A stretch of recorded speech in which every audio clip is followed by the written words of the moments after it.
के अरे सटबे की ना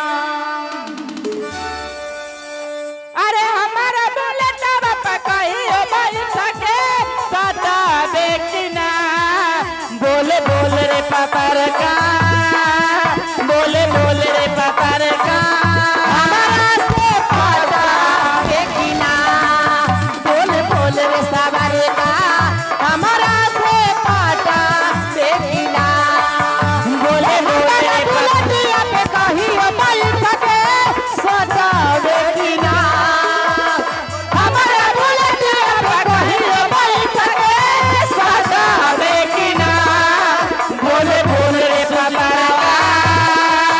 बोले बोल रे पतर का हमारा से पटबे की ना बोले बोल रे सबर का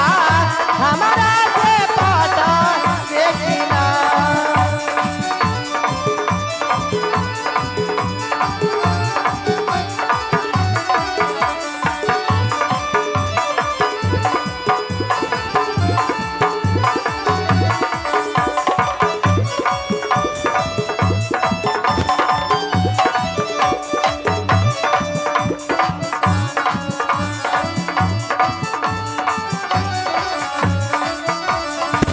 जब वहाँ से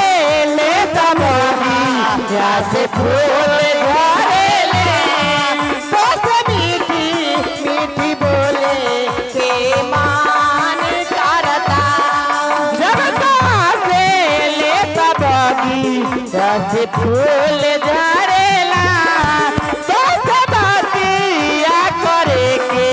बड़ा मन करेला अरे हमारा बुलेटिया पे कहियो बैठ के सटबे की ना अरे हमारा बुलेटिया पे कहियो बैठ के सटबे की ना बोल बोल रे पतर का बोले बोल रे पतर का